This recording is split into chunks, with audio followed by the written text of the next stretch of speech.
G'day everyone, I'm Smokescreen and welcome back to another video. And here we go with stage 2 of the Manufacturers Cup that's happening in Gran Turismo 7. So we're of course in the GT World Series here. We have stuck with Genesis as per the regulations. Although I say that, I believe you were allowed to actually change your manufacturer by double accounting. But we're not going to do that. We're just going to stay on my normal only account that I've actually even got prepared to race in GT7, so that of course does mean that couldn't have been worse. That was literally, could not have been a worse spot to start. Oh my god. So that of course means we're driving the Genesis X, and this is the trial round 1, which is trial mounted in Group 3. So yeah, the Genesis X obviously. We got a pretty poor qualifying actually, and we only qualified 13th out of 16 cars, which wasn't that great because it put us right on the start. It put us right on the chicane rather at the start, which meant we got a really poor run off the end of the countdown.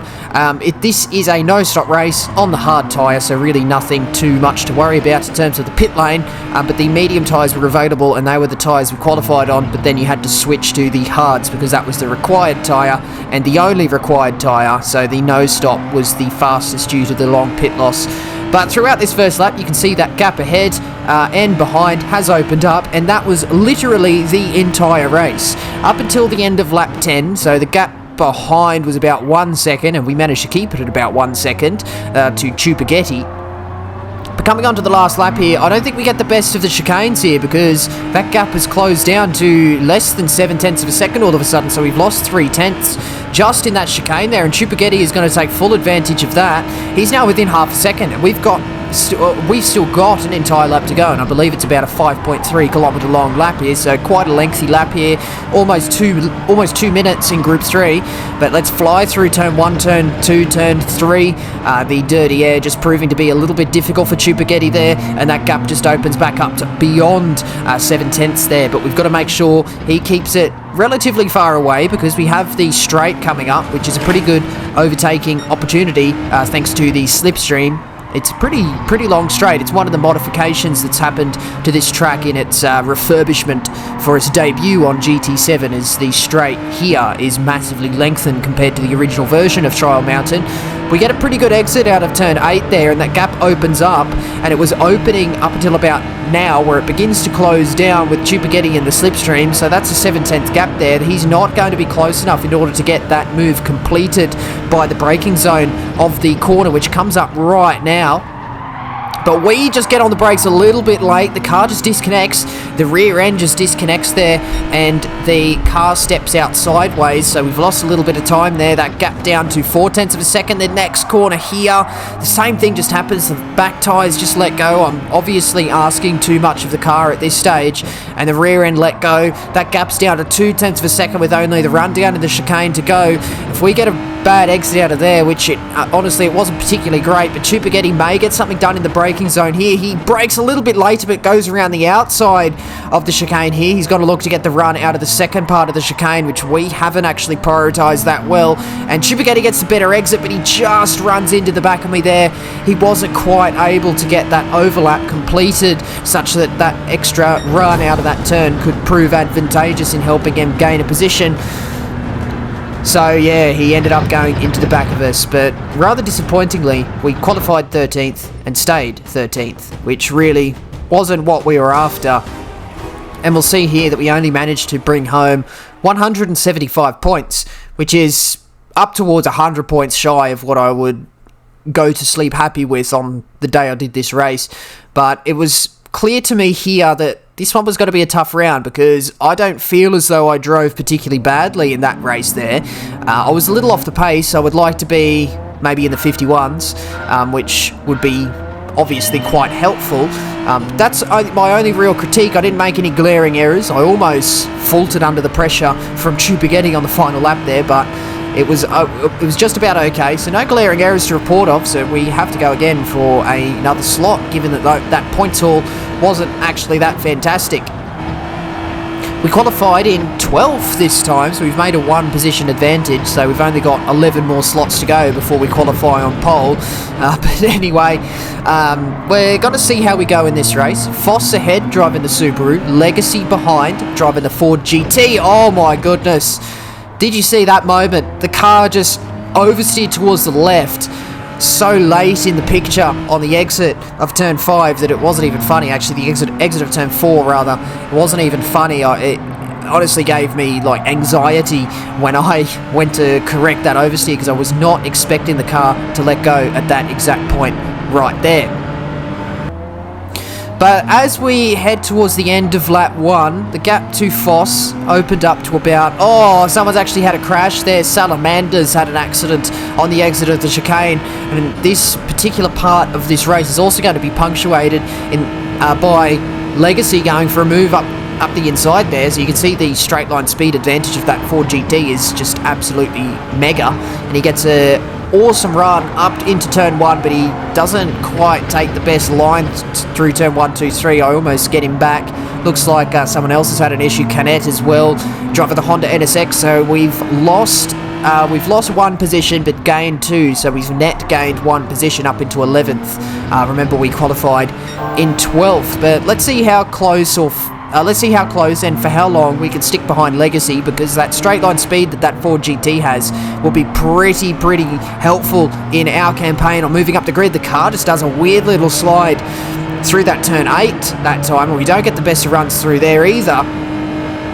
So maybe each individual corner could use some work, but hopefully we can fall into a bit of a better rhythm compared to the first race, and hopefully we can bring those lap times down into the 151s consistently for 10 laps, which is obviously the length of the race here today. Oh, beautiful apex at turn 9, if I do say so myself as well, but yeah, we just stuck behind Legacy there for now. We skip ahead to lap 4, the gap actually opened up ahead. I wasn't able to stick with Legacy. That straight line speed of that Ford GT and pretty much just the skill of the driver through the corners was simply too much for me. I am in the 51s though. I set a 52.6 on the second lap, but by the third lap it was a 51.6, which is pretty good. But Canet is catching back up to us. So that was the Honda NSX that had the mistake on the exit of turn 3 on lap 2 that we got past. So he was one of our gained positions. He's ended up catching back up, and I guess that makes sense because he qualified quite a fair way ahead of me. So yeah, he's probably got quite a bit of extra pace there, but we'll see how we can go in terms of actually trying to just minimise our time loss and minimise position loss here as well. I feel as though at this stage, maybe if I was just behind him, I'd probably be able to stick with him because the pace difference here isn't too massive. But as we head down into the final chicane, really slow left-hander followed by a 90-degree right out onto the main straight. The car can oversteer there, so I have to be really careful, but he's quite close. 0.3 of a second, and it's a pretty long straight here. It's not short by any stretch of the imagination. So heading into turn 1 here, I have to be careful that he doesn't like stick a nose up the inside. Heading into turn 1, he decides better of it and doesn't decide to go for that move there, which is honestly quite scary. It's one of the scariest parts of the tracks to actually go for a move because you're flying through there at about 200 k's an hour. Oh, we've run it wide. No! Oh!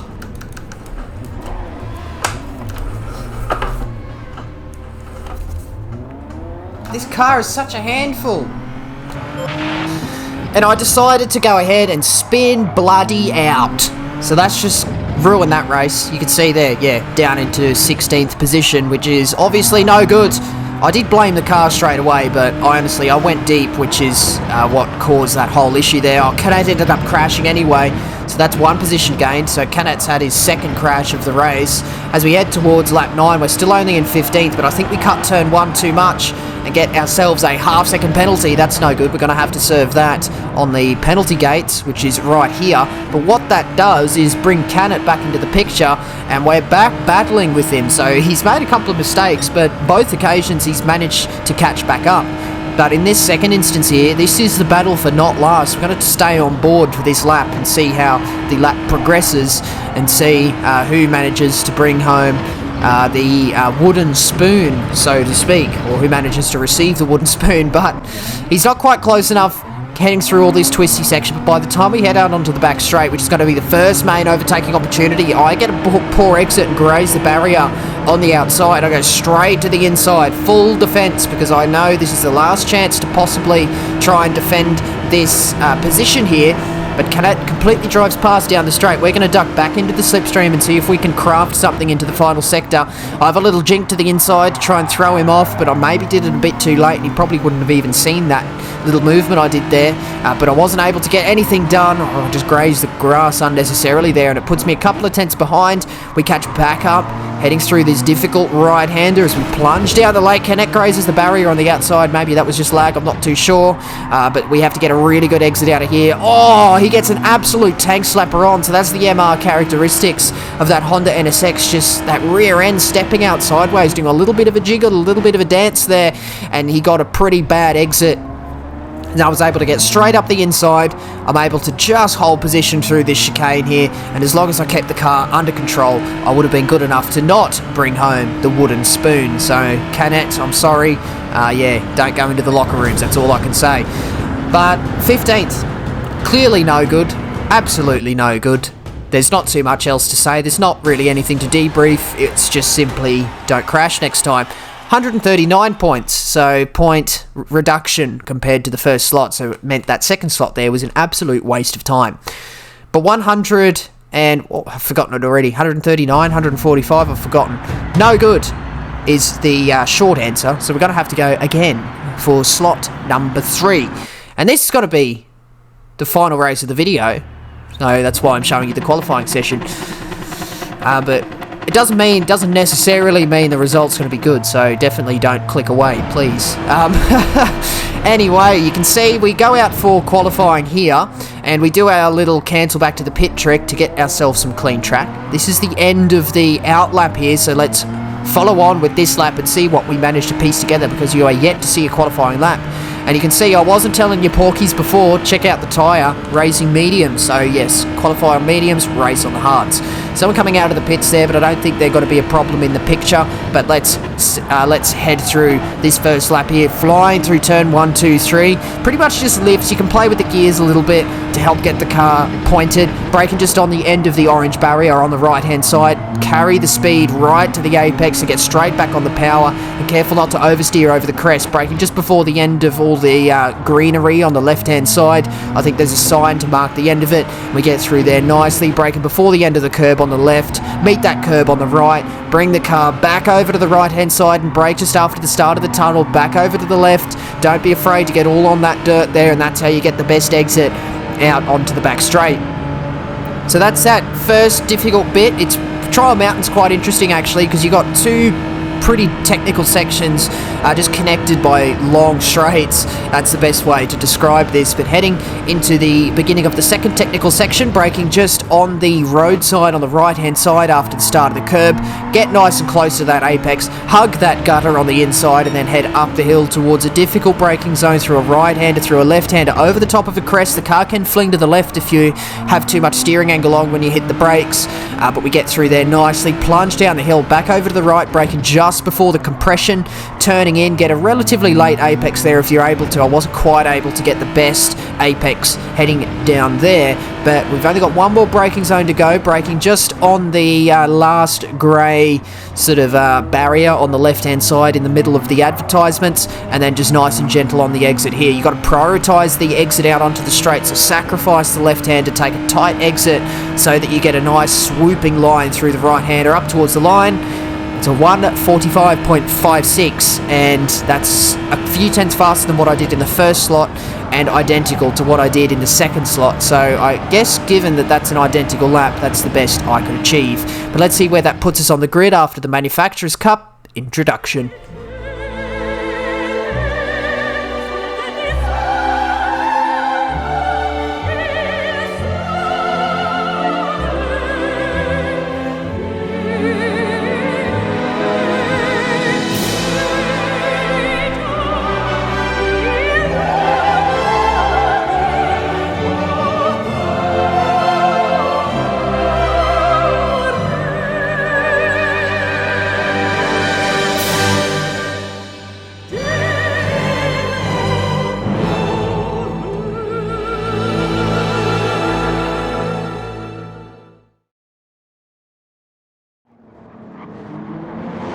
Lovely as always, we meet ourselves on the grid It was provisionally 4th, but it turned into 10th. So, again, not a fantastic qualifying session. I think I was kind of suffering a bit with the strength of these lobbies. I've really felt outmatched here because there was no way I was going to be able to get much higher than 10th here.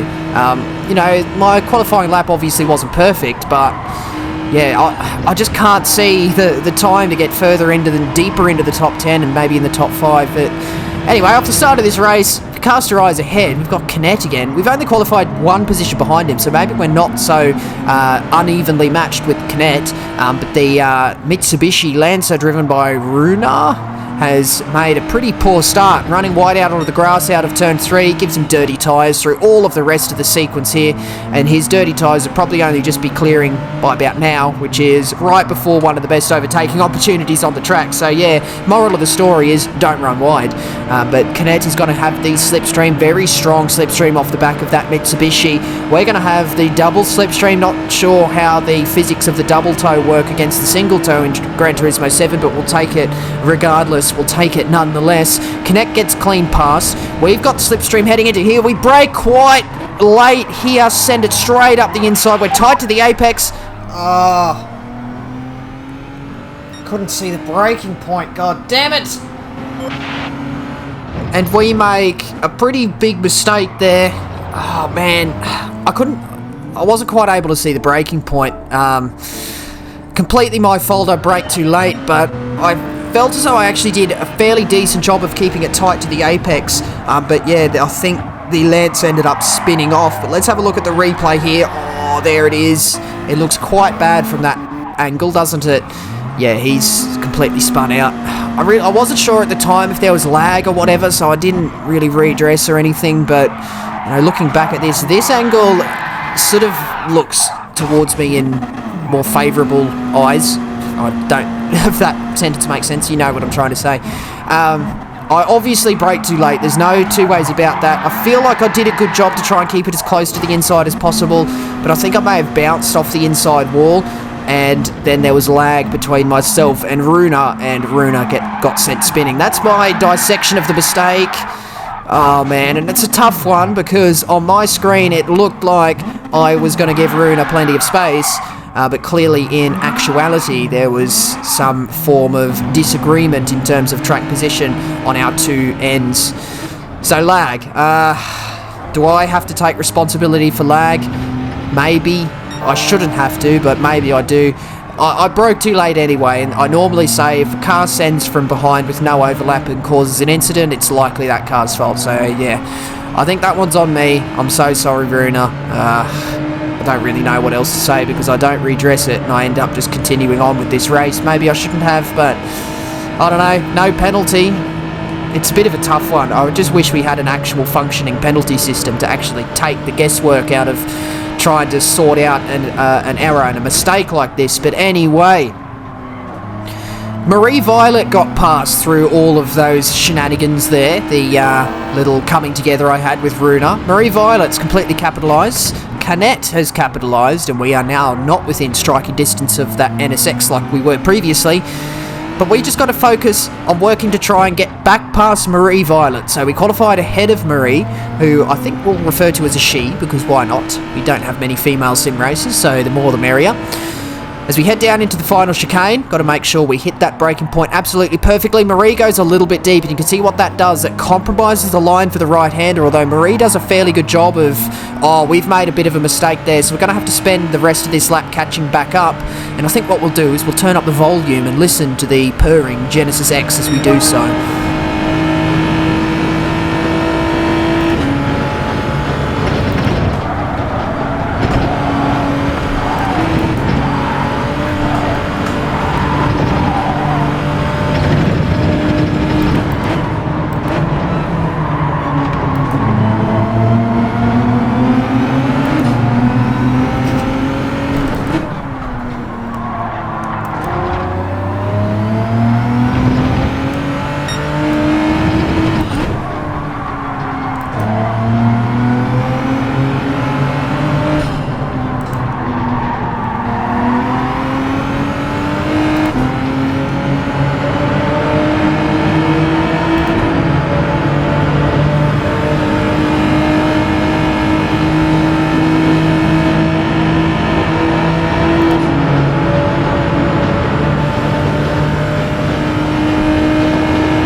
So you can hear just how careful and considered you have to be with the gear choices throughout this lap here, but we've caught right back up to Marie Violet there.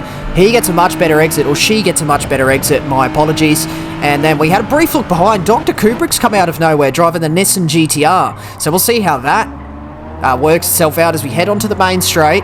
But yes, Marie Violet didn't get the best exit, and that gap's opened up again. We did catch up throughout that lap in which you had the lovely sounds.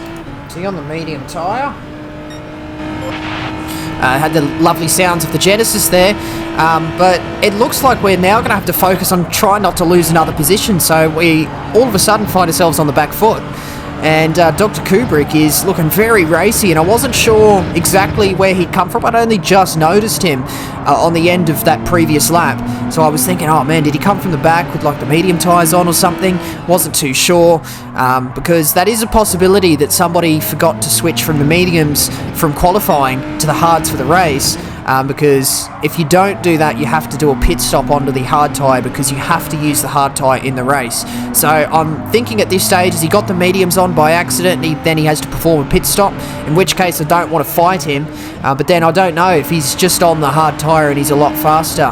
I was a little bit iffy about that, because I'm normally a little bit faster than Dr. Kubrick, and I'm finding myself here not able to pull away. So maybe I'm off the pace. Dr. Kubrick's found some pace, which would be great for Dr. Kubrick, but in terms of my race, it's not so great, because after having qualified in 10th, I'm now pretty much fighting to not lose a position down to 11th. So this race has changed quite quickly, because from what could have been possibly fighting for 8th with Kinet is now fighting for 11th. But as we exit that chicane there, that gap behind is 0.2 of a second. And that Nissan GTR, if I recall correctly, is really good in a straight line. So even though I have the slipstream off the back of the Subaru WRX, that GTR gets the run and gets the overlap up the inside. He just scares me a little bit by showing the nose. And I believe he had overlap at some stages heading into turn 1 as well. That is definitely one way to throw a driver off, is to show your nose into turn 1 at Trial Mountain, because it's such a fast,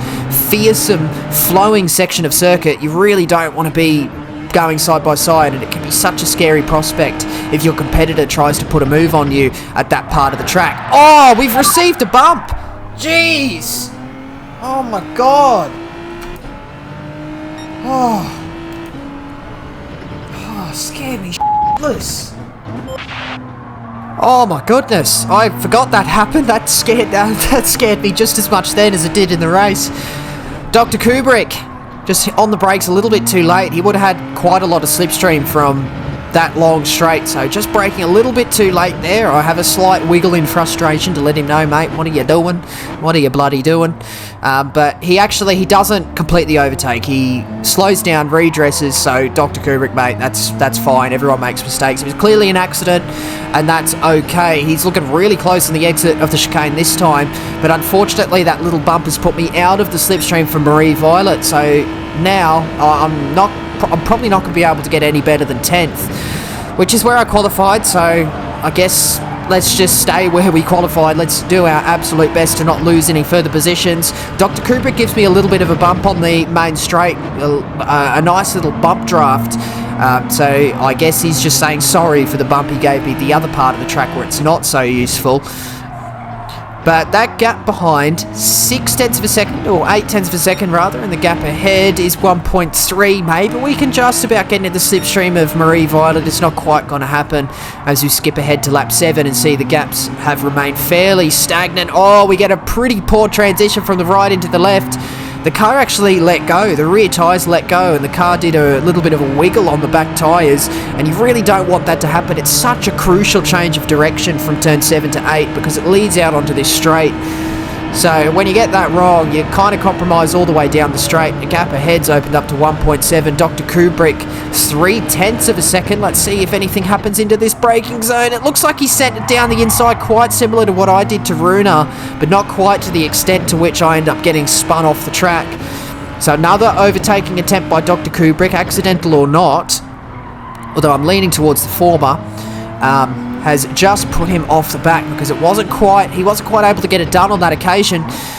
and he's dropped back to 8 tenths behind us, 9 tenths actually, as we look behind on the exit of turn 13. We're going to skip ahead to the end of lap 9 because it took him a little while to actually get back close to me, because that gap right now you can see is still 6 tenths of a second.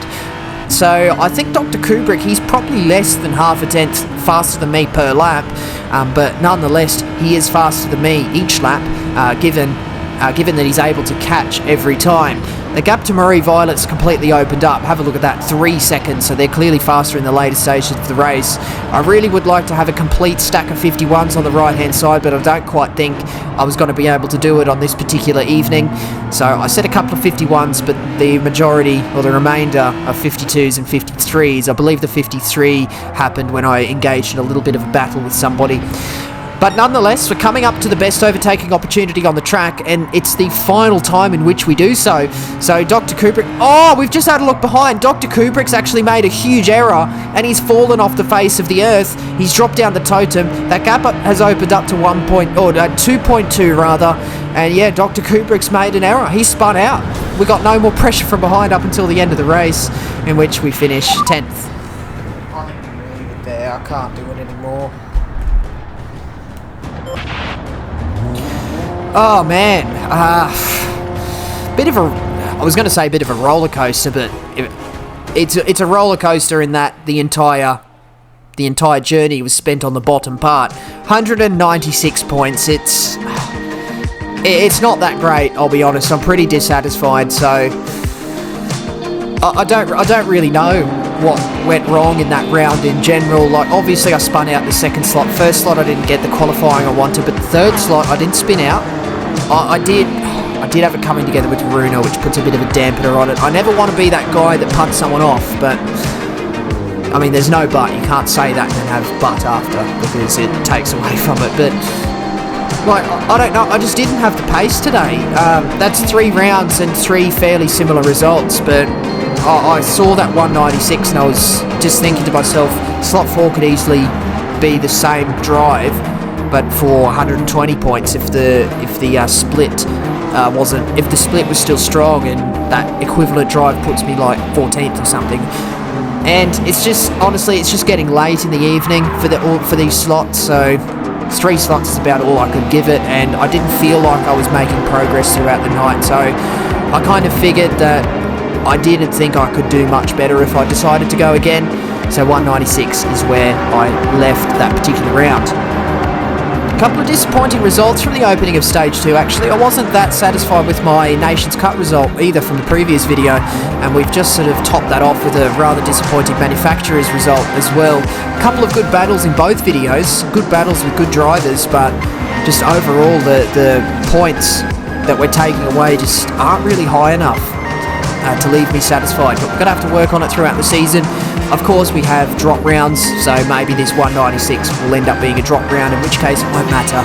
But anyway, we've got to see how the rest of that season goes, so if you don't want to miss that, make sure you subscribe and hit the bell to make sure you get notified every time I upload. Do hit the like button if you enjoyed this one, and do leave a comment, as questions, comments and constructive criticism, as always, very much appreciated. But that's the end of this video today, and that means that is it from me. So once again, I do thank you very much for watching. See you later.